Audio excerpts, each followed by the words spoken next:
បាទកុលសុផលនេះគុំយុរងអង្គភាពសារព័ត៌មាន KNM ញូគំនិតខ្មែរសូមលំអោនកាយគោរពសម្ដេចទ្រង់អាយដាមអស់លោកស្រីលោកជំទាវអ្នកនាងកញ្ញាបងប្អូនទស្សនិកជនជិតឆ្ងាយជាទីគោរពស្រឡាញ់រាប់អានសូមបងប្អូនមេត្តាទានជ្រាបខ្ញុំបានកុលសុផលបានចុះស៊ើបអង្កេតស្រាវជ្រាវរាល់ករណីប្រឈមវិវាទទូទៅនៅតាមតំបន់ភូមិឃុំនីមួយមួយចំនួននៅតាមបណ្ដាខេត្តទាំង25រាជធានីខេត្តខ្ញុំបានកុលសុផលបានចុះមកដល់ភូមិបាព្រៃភូមិព្រែកភ្នៅឃុំព្រែកចង្ក្រានស្រុកស៊ីធរកណ្ដាលខេត្តព្រៃវែងនៅថ្ងៃទី5ខែ3ឆ្នាំ2026ថ្មីកន្លងមកនេះខ្ញុំបានប្រភពព័ត៌មានពីប្រជាពលរដ្ឋបានផ្ដល់ឲ្យដឹងថារាល់វិវាទទំនាស់ដីលំនៅឋានបងពិនឈៀងលីមានទទឹងក្បាល26ម៉ែត្របូកនឹងទទឹងកន្ទុយ26ម៉ែត្រដូចគ្នាគុណនឹងបណ្ដោយប្រវែង126ម៉ែត្រហើយចំពោះដីលំនៅឋានមួយកន្លែងនេះគឺជាដីកាតព្វកិច្ចអំណោយរបស់មូលដ្ឋានភូមិឃុំបានផ្ដល់ឲ្យផ្ដាច់មុខជូនដល់ឈ្មោះបងពិនឈៀងលី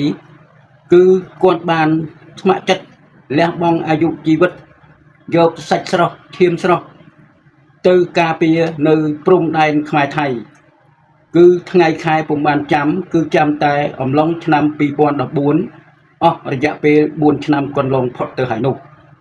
បើយោងតាមការស្រាវជ្រាវស៊ើបអង្កេតយ៉ាងយកស៊ើបអង្កេតសំទោសបងប្អូនហ្នឹងហើយល្អិតល្អន់យ៉ាងយកចិត្តទុកដាក់កន្លងមកនេះខ្ញុំបាទកុលសុផលនិពន្ធនាយករង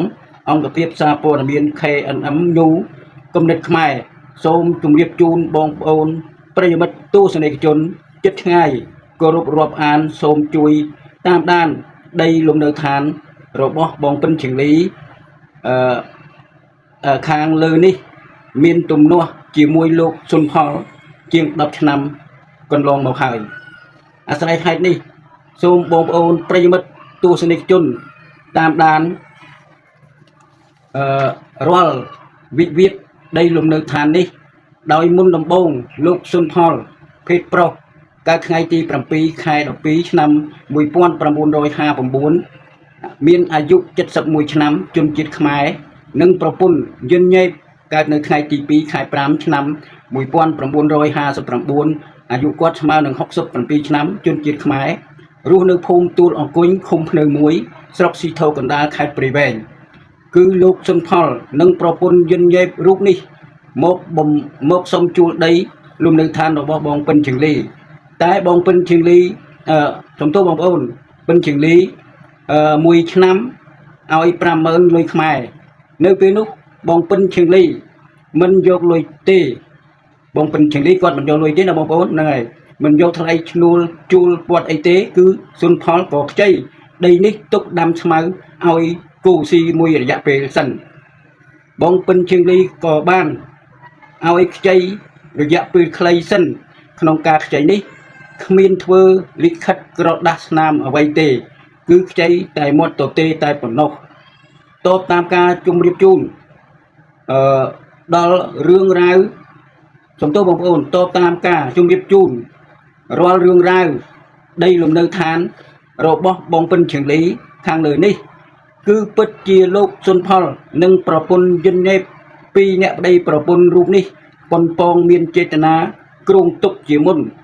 ដោយបងពិនឈៀងលីមិននឹកស្មានដល់នោះទេថាលោកសុនផលក្លែងឯកសារធ្វើលិខិតផ្តិតមេដៃបន្លំជំនួសពិនឈៀងលីនិងប្រពន្ធជាមផល្លាដោយពិនឈៀងលីពីរអ្នកប្តីប្រពន្ធមិនបានដឹងខ្លួនទាល់តែសោះចឹងបានថាលោកសុនផលនេះធ្វើក្តាស់ខ្លែងខ្លាយបងប្អូនហ្នឹងហើយលិខិតខ្លែងខ្លាយលោកទិញហ្នឹងដោយពិនឈៀងលីមិននឹកស្មានដល់ពុំដឹងខ្លួនពីរអ្នកប្តីប្រពន្ធហ្នឹងអត់ដឹងខ្លួនសោះតែម្ដងហ្នឹងហើយអញ្ចឹងមិនតែប៉ុណ្ណោះថែមទាំងស៊ីញេជំនួសមេភូមិបាអាងទៀតផងដោយសាកសួរបាអាងពុំបានដឹងខ្លួននោះទេអញ្ចឹងមានបងពិនឈៀងលីនេះប្រហែលជាគាត់ត្រឡប់មកពីប្រទេសថៃវិញ2018 ដល់ពេលឮថាសុនផលនឹងធ្វើលិខិតខ្លាំងលក់ទិញក៏បានសួរទៅបាអាងនឹងពុំបានដឹងខ្លួននោះទេថែមទាំងក៏ហក់ថាបាអាងនឹងស្លាប់បាត់ហើយដល់ពេលលោកថាបៃអឹមគាត់ជួយបងពិនជាងនេះគាត់សួរបាអាងតេចូលបាអាងក៏បានឆ្លើយថាខ្ញុំមិនដឹងទទួលស្គាល់ដឹងឮទេហើយខ្ញុំបាអាងនៅរស់មិនទាន់ស្លាប់ទេនេះយោងតាមការសាវជ្រាវរាល់ទំនាស់វិវាទដីលំនៅឋានបងពិនជាងលីបើពិនិត្យសេពអង្កេតរាល់ឯកសារដីរបស់គាត់គឺបានទាំងដីបានទាំងលិខិតពាក្យកាន់កាប់ប្រើប្រាស់ដីច្បាប់ដើមនិងលិខិតបញ្ជាក់អំណោយរបស់មូលដ្ឋានភូមិឃុំភូមិឃុំចាស់ថ្មីបានសញ្ញេចុះថ្ងៃទី11ថ្ងៃទី10ទុំបងប្អូនចុះថ្ងៃទី10ខែ11ចុះថ្ងៃទី10ខែ11ឆ្នាំ1995រហូតមកដល់សប្តាហ៍ថ្ងៃនេះទន្ទឹមនឹងនេះផងដែរខ្ញុំបានកោតផលនិពន្ធនាយករងអង្គភាពសារព័ត៌មាន KNM ញូគំនិតខ្មែរគឺព័ត៌មានយើងខ្ញុំមិនចេះតែធ្វើការផ្សព្វផ្សាយដោយគ្មានអាជ្ញាប័ណ្ណនឹងហើយមានអាជ្ញាប័ណ្ណចុះបញ្ជីត្រឹមត្រូវពីបណ្ដាក្រសួង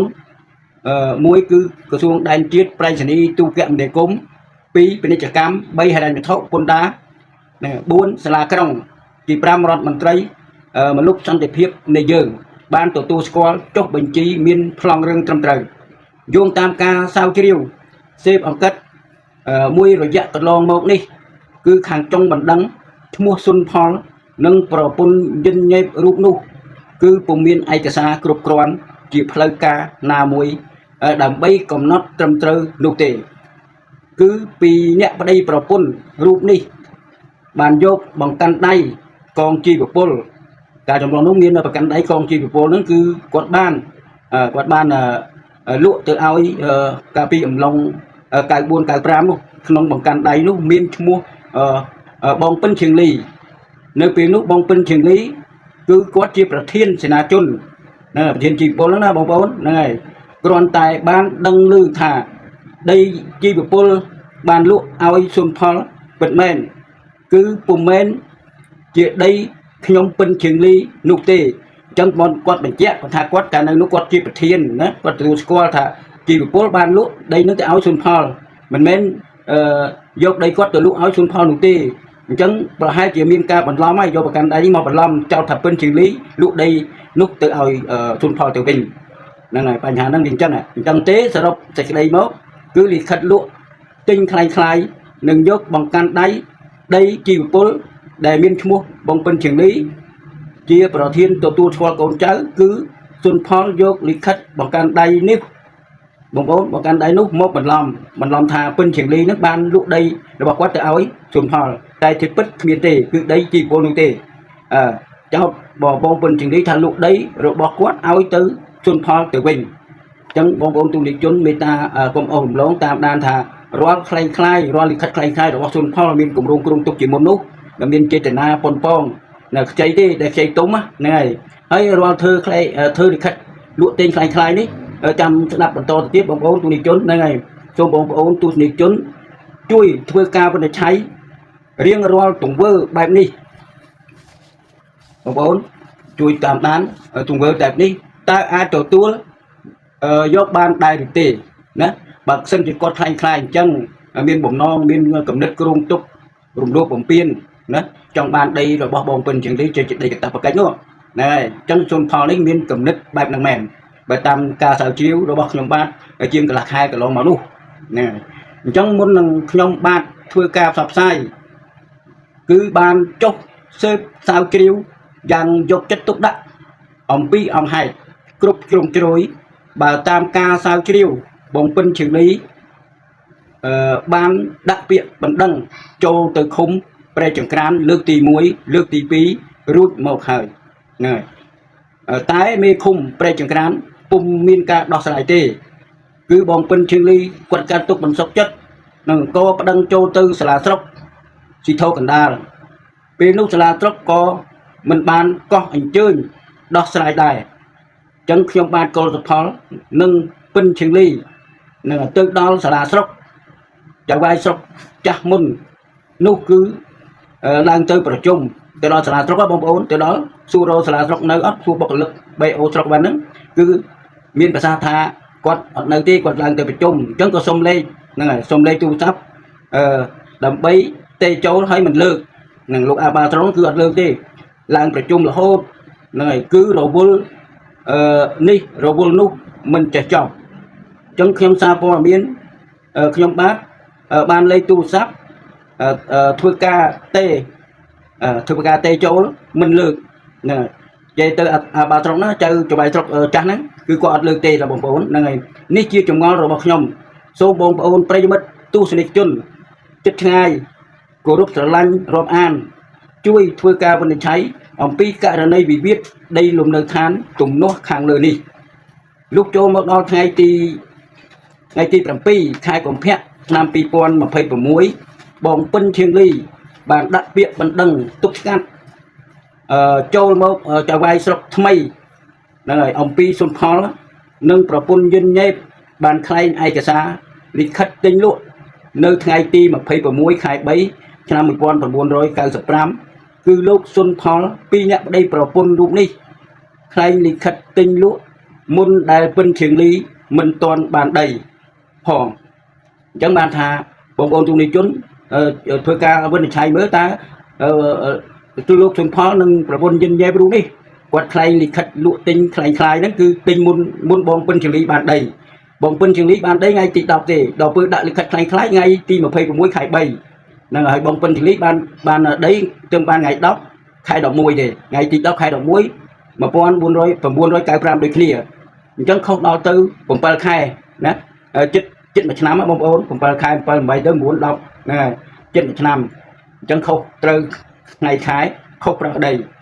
អញ្ចឹងលិខិតខ្លាំងខ្លាយលក់ទិញមុនដែលបងពិនឈៀងលីមិនទាន់បានដីផងនោះហ្នឹងហើយគឺខុសថ្ងៃខែចំនួន7 ខែណាបងប្អូនណាខុសចំនួន7 ខែនោះបើយោងតាមការចុះស៊ើបអង្កេតស្រាវជ្រាវយ៉ាងល្អិតល្អន់ក្នុងរឿងរ៉ាវដីលំនៅឋានបងពិនឈៀងលីខាងលើនេះពិតជារងនៃអង្គើអយុត្តិធម៌ដោយលោកចៅវាយស្រុកចាស់មុនពុំធ្វើការច្បាយស្រុកមុនអត់ធ្វើការកោះអញ្ជើញអីទេបងប្អូនហ្នឹងហើយច្បាយស្រុកមុនច្បាយស្រុកចាស់មុននោះគឺអត់មានពេលកោះអញ្ជើញលោកសុនផលនិងយិនញេបបានថ្លែងឯកសារមកសួរនាំដោះស្រាយនោះទេចូលមកលោកចៅវាយស្រុកទើបនឹងឡើងថ្មីបងពិនឈៀងលីបានដាក់ពាក្យបណ្ដឹងចូលលោកចៅវាយស្រុកទើបនឹងឡើងថ្មីនេះមិនឃើញចូលរួមដោះស្រាយដីលំនៅឋានដែលសុនផលខ្លែងឯកសារលក់ទិញរំលោភបំពានចង់បានដីលំនៅឋានរបស់បងពិនឈៀងលីនោះទេណាអញ្ចឹងបានថាអត់មានឃើញច្បាយស្រុកថ្មីទេច្បាយស្រុកថ្មីក្រោយទៅឡើងហ្នឹងគាត់អត់បានចូលរួមទៅកោះអញ្ជើញស្ដាប់ហើយអង្គហេតុសុនផលសួរនាំសុនផលថាសុនផលបានខ្លាចយ៉ាងហ្នឹងអត់មានសួរទៅខុសប្រកដីទៅវិញសួរតបងពិនឈៀងលីមានឯកសារគ្រប់គ្រាន់ឯកសារប្រហែលជា6 7ច្បាប់ហ្នឹងហើយឯកសារបងពិនឈៀងលីមានគ្រប់គ្រាន់តែម្ដងមេឃុំសញ្ញេឲ្យហ្នឹងហើយបោះតារាឲ្យតែគ្រាន់តែទៅដល់ស្រុកអត់ដោះស្រាយឲ្យមិនដឹងជាចម្ងល់របស់ខ្ញុំហ្មងបងប្អូនទូនីជនហ្នឹងហើយអញ្ចឹងដីលំនៅឋានរបស់បងពិនឈៀងលីនោះទេគឺប្រគល់ឲ្យទៅអានិច្ចកម្មនិងសុរិយោដីនឹងធ្វើការដោះស្រាយហ្នឹងហើយលើកទី1មានវត្តមានជីវពលមានវត្តមានសុរិយោដីនិងអានិច្ចកម្មរបស់ស្រុក2នាក់សុរិយោដី1នាក់និងមេឃុំនឹងមួយរូបគឺមេឃុំផ្ទាល់ហ្មងហ្នឹងហើយមេឃុំនៅព្រែកចង្ក្រានហ្នឹងមេឃុំព្រែកចង្ក្រានហ្នឹងបងប្អូនហ្នឹងហើយដើម្បីនឹងដើមបណ្ដឹង3នាក់ហ្នឹងហើយ3នាក់ហ្នឹងគឺសាក់សីខ្ញុំឡៃលេខចូលរួមស្ដាប់ពេលទី1នោះពេលចូលបណ្ដឹងលើកទី1នោះរីឯចុងបណ្ដឹងអវត្តមានថាឈឺកោះចូលលើកទី2ចុងបណ្ដឹងមកមុនខ្ញុំបានពិនឈៀងលីចូលក្រោយមួយជំហានបានឃើញចុងបណ្ដឹងចេញពីកន្លែងអនិច្ចកម្មបោះស្រុកស៊ីធោកណ្ដាលមិនដឹងពីគ្រោះយោបល់ប្រាប់ចុងបណ្ដឹងអ្វីនោះទេហ្នឹងហើយមិនដឹងជាចូលទៅប្រាប់ហេតុផលអីទេហើយ đào mình đăng màu rồi cả muốn lực kỳ mũi đào mình đăng tới muốn ở miền trong mình đăng tới đây đọc về trong tới nơi pe nu có anh ấy cam hai châu chẳng đào mình đăng nâng trong mình đăng chốt quạt tầm miến châu rùm snap ruột mốc anh ấy cam bó sốc chỉ thâu cần đá mình số vào đây nâng miền khung trong mình đăng đào mình đăng bị cua dù bao khía này dừng châu tôi tờ bóng nó cứ cua khía tới đâm bay đặt sủng bọt này bằng bồn này bị cua dù bao chỉ mùi khía ao đặt sủng bọt châu từ sủng bọt bay đau lục ta nó không ông là sọc đó bằng bồn này ở từ sủng bọt đừng luôn một ta tư thản chương này trong mục luôn lục ta ruột ruột châu một quýnh cứ anh đi cam bọt sọc rúp nu thưa ca hàm khọt nhom chia sẻ xây nhom bạn còn có chia sẻ xây mình ao châu room snap tê nick chưa chồng ngon bậc nhóm vào hai chỉ miên banh ha với xem bẹt quan đừng xài bá rồi có bẹt quan đừng ai xả với hơi nên là bài tam dù bọc nhom mà dối bong bóng chui tam đa đường đi này anh đi cam room đi mình ao châu snap nụ tê cả lương tí mũi ao châu snap đó là một lương tí phí bắt ta hỏi ao châu snap sai hai đôi ban điệp rọp chung chuẩn bị chung bong chui thưa ca vinh thầy ông pi ro banh ha tùng noa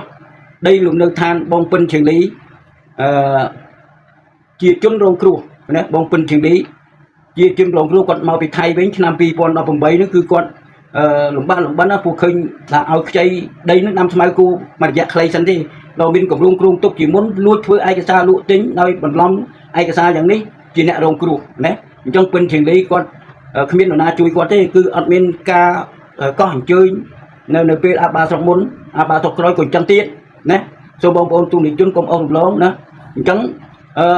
bông pin trường đi chia chun rong kru tổ tu nữ ông pơ áp được chỉ thó dạng khả năng này đôi lốp chào vai sọc từ một làng mấy cứ bọc cô anh đi cam rồi cô ao tới anh đi cam bọc cô anh đi cam thông tu bông bông nâng sâu vào đấy sọc xịt thô cần đá khai bể bén này và hai chiếc khúc khất kia chiaប្រព័ន្ធគឺឃើញថាគុកខិតគ្នាជាប្រព័ន្ធចូលបញ្ជាក់ឲ្យឃើញថាលិខិតคล้ายដឹងហើយលឺហើយដែលលោកជន់ផលបំពេញខុសច្បាប់ហើយនោះមិនធ្វើការសួរនាំជន់ផលនោះទេគឺមកសួរនាំបងពិនឈៀងលីរោគម៉ោងរោគថ្ងៃរោគពេលខែណាណែដើម្បីស្រែកប្រកែកមកបងពិនឈៀងលីដូចជាល្បិចប៉ាហ៊ីណាបងប្អូនហ្នឹងហើយបិជលីអ្នកដើមបណ្ដឹងទៅវិញហ្នឹងអញ្ចឹងអនិច្ចកម្មរូបនេះវាខុសប្រកដីបើសិនជាយោងទៅតាមអនុសាសន៍ដល់ប្រមុខថ្នាក់ដឹកនាំគឺមានសម្ដេចតេជោហ៊ុនសែននិងមហាបវរធិបតីហើយនិងអភិសន្តិបណ្ឌិតសសុខាគាត់បានលើកឡើងថាគេប្រជាពលរដ្ឋបណ្ឌិតមេដៃឲ្យយើងបានជាប់ឆ្នោតឡើងមកធ្វើជាមេស្រុកក្តីមេឃុំក្តីចវាយខែក្តីគឺយើងបម្រើរាជអញ្ចឹងតាមយោងទៅតាមការប្រជុំនានាមកខ្ញុំបាទតែងតែចូលរួមប្រជុំពេញចិត្តនឹងអនុសាសន៍របស់ប្រមុខថ្នាក់ដឹកនាំនៃយើងលោកសុខសន្តិភាពនៃយើងគឺលោកបានដាក់មកល្អប្រពៃណាស់ប្រជាពលរដ្ឋគឺស្រឡាញ់ដល់ពេលមកចូលមកដល់នៅក្នុងស្រុកជីថោកណ្ដាលនេះគឺពាក្យបណ្ដឹងរបស់ពិនជើងលីសួរចជីកឬចជីកគុលបែជុនផលคล้ายៗលិខិតមិនសួរនាំគាត់ទេនៅបងប្អូននេះជាចម្ងល់របស់ខ្ញុំអង្គភាពអ្នកសារព័ត៌មានKNM ញូកំណត់ខ្មែរគឺឆ្ងល់មែនទែនពាក្យបណ្ដឹងមកសួរបងពិនជើងលីទៅវិញបែបនេះហ្នឹងហើយអនិច្ចកម្មរូបនេះគឺមិនគួរឲ្យគោរពពុំមានក្រមសីលធម៌គ្មានអត្តចរិតជាមន្ត្រីបម្រើរាជនោះទេអញ្ចឹងបាទខ្ញុំឃើញហើយចរិតគាត់គឺអត់មានបម្រើរាជទេបើសិនជាមន្ត្រីបម្រើរាជគេគោរពប្រជាពលរដ្ឋពួកយើងចាយប្រាក់ខែប្រជាពលរដ្ឋលក់ដូរបង់ទៅឲ្យរដ្ឋយកលុយទៅណាបង់ចូលរដ្ឋធនាគារហ្នឹងគឺរដ្ឋយកលុយមកបើកប្រាក់ខែឲ្យបងប្អូនអញ្ចឹងបងប្អូនត្រូវតែបម្រើរាជណាបែរទៅជាធ្វើច្បាយរាជខ្ញុំអត់យល់សពថ្ងៃនេះតើលោកជាខ្ញុំបម្រើរាជឬក៏ជាច្បាយរាជអញ្ចឹងបានថាចូលមកដល់ដំណឹងពឹងពាក់ណាដំណឹងពឹងពាក់របស់បងពិនជើងលីនេះខ្ញុំអានចប់ហើយលិខិតពឹងពាក់អញ្ចឹងចូលមកដល់ដំណោះស្រាយចុងក្រោយនេះ bong pin chừng lý quát cả tụng một sọc chất này có tê tư lúc áp ba sọc từng làng thay cứ lúc chi diêm ọt lực tu sao tế nên thay là vô vô câu từ pe này ấy đó bữa càng ngày đó say ngày đó phẩm pơ miền trong mà đang tới nút cứ anh đi từ cam đấy cứ ao nhom châu tới xua nóm hạt nhom nó cao nâng phun ở prey phun prey phơi đai bị tê thường xạ xây nâng các đằng đây nâng để ót nhom tha nhom ót man cao nâng nâng tịt men nhom chia ở bay chia sẵn na đi vô nói thui ca cho mui bong pin chừng đi po biết đôi kia ai bơ mình chui quát chui ná chui kha nhom chui pin chừng đi tay trời cho bạn tê dân bong bong tu đi chôn chui thui ca bên thấy ông gặp hiệp xa po miếng con tay dương châu tới snap châu rùm snap cuộc cọt với mình toan snap tới ông hai phải chung nâng kiệt miền bờ hà nó bờ hà không bị chia chi biết rùm lúc chăn tiên nuôi sắt bọc côn ông bị thi được bọc lúc của vùng miền cá anh ấy sai tới bờ hà tới việc không dân nhóm ông gặp hiệp xa po miếng cứ chia cái chót số bị cha ro ca và kha tu tới nên đầm bay vô ông hai đầm bay phơi cao sập sai một đồng sập sai thử tê xua non nè vì chơi mui chơi bi hay bơi tê tới khi dương bật tu sạp là hốt là vô ni là vô nông là hốt chân rung trăm mày nào thì tử chân nhóm khi xạ xây ban sập bát nơi lùng rung lục ta đuôi thay nè sập bát tha đặc biệt đằng máu mình trăm ngày khai tê trăm tại năm cái anh đi cam rung lục ớt mưa biệt đằng thế cứ miên chơi tận á rằng bệnh chơi tận á cháu xua một đang mà đăng phân trình lý trở bệnh phân trình lý gì mà cha đấy vật bạc cót do dụ chỉ biết từ đâu nơi ca từ ca nơi chiêm nơi prong đài khai thái nên họ dạy về 4 năm luôn và sân chơi quạt slap anh ấy mình tê bát á nên quạt chơi quạt nơi rùa nữa đó quạt từ lọt mau pi thay bính pi pon đọc bấm bấy ban quạt cả tụng sọc chặt đâm thà kì các bọt quạt lùi chui cắt khai đội tính là bóng bóng này chẳng sông độ ai cái xa nè riêng ai đông riêng đây phân trình lý để cho mình Australia nên slot mình ban sầm rai mình ban chụp chơi anh đi cầm slot thạc miên sức ao thằng nào khóc thằng nào tới ban ti miên tập sầm rap sầm rùa lấy bắt đầu đọc ra mình cắt độ sầm nông riêng phải chu lấy kế hay sầm độ tha độ mình ban ti tôi là đã tới là ca thay tới hay là ca bị chia độ nâng bàn độ bàn chẳng nhom chơi chồng ngon bọc nhom chẳng luôn anh đi cầm slot thì thôi cái đá nó thung chừng là cá thế đi rằng mấy nè độ tới độ là ca bị chia độ bàn độ bàn nhom chơi chồng ngon bọc nhom mấy chẳng là bong pin chừng lý xong độ ai cái xá cứ con hoạt động ai tề trong số bong bong tu đi trốn tại rừng đi vì giang mạch đài nè rừng đi vì giang mạch đài trong nhom xong cả lúc chỗ đó từ sòng đách trung ai đâm lục xây nhận nhiên cả nhà bong bong prey mất tu đi trốn chích ngay ti cả lúc chích ti sờ lanh rộp án không âu rụp lớn này xong sòng đông phố đó sòng đách để chu hôn xanh cứ miên tay sòng đách ti hay nâng mà hai bộ bong ở đây nâng chúng ta là hông để bạn đăng rương đây bên trình lý tùng nó chuyện đọc năm cái lo mà hỏi nút cứ lúc à bị bà sọc cha môn còn ở miền dọc chật tục đặt khoát tùng nuôi khâu tới mình đăng chia con ban tổ tu xe ba cam ấy rằng mấy thế anh tam ca phim thơ ca bên cháy bóng bốn nó chúng ta chẳng miền tây chúng ta tê xong chúng ta chui roll phải chôm đây luôn nơi than ở bong phần trình lý để con ban do sạch sau chim sau dụ chỉ biết từ ca phía nước prum đàn khai thay đầm bay ban đây luôn được than mà cái này ní tục ơi và pun câu hay đừng trao rùa bắn to từ khai một tiết bài chia lục xuân phong khai đi khất lụa tinh đất mê đây bắn lom dốc và can đây chỉ vào pun lụa hơi do một trâu tháp bên trường đi lụa đây luôn ao chơi lúc cứ mình trăm trời đi này khi nhom ban sao bật nâng lục ta chu lục ta rồi thôi lục ta tu bay chơi là cá làm là cá có việc ở chỗ bật bên kia đây